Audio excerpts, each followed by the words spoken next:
Hello mga trops, ito ipapakita ko po sa inyo kung paano po ako nakapag-wash ng aking motor na gamit ang portable pressured washer na hindi na po natin kailangan ng kuryente.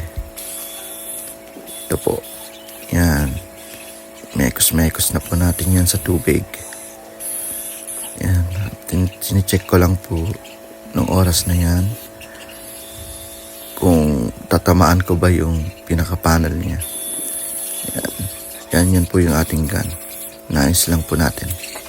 Huwag niyo pong pansinin yung aking kamay. Nabanlian po yan ng mainit na tubig kaya nagkaganyan. Yan. Bali, gumagamit po tayo ng 48 volts para sa ating gun. Yan. Medyo pinapalasan ko po yung pressure. Yan, ganyan po siya.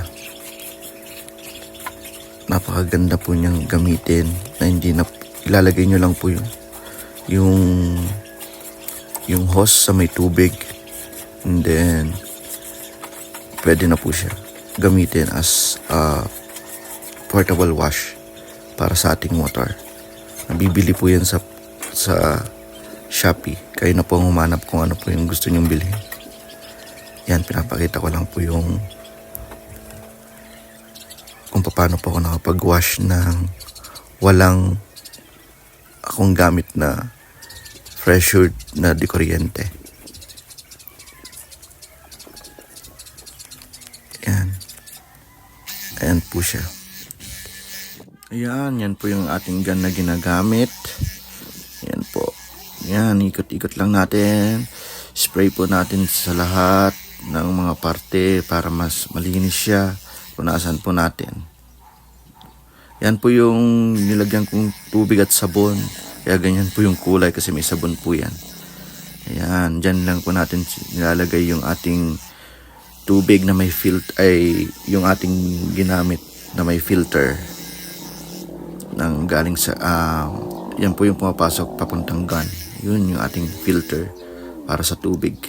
And yan yung ginagamit ko po yung car shampoo na walang wax para hindi po masira ang ating ceramic coating. Ayan, yan na po, pinapakita ko na po yung kanyang pagkalinis. Yan, uy, may rainbow can po tayo sa panel. Yan, kakabit ko rin po nung kanyang visor, yung carbon visor po niya. Yan, kakabit po lang po natin. Yan, pinakita ko na po yung natuyuan na po siya. Bali, napunasan ko na po.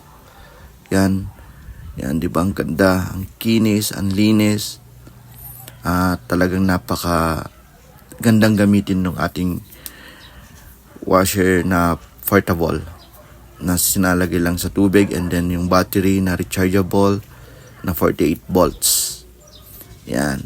Yan na po yung pinaka-out. I tried so hard and got so far, but in the end it doesn't even matter. I had to fall to lose it all, but in the end it doesn't even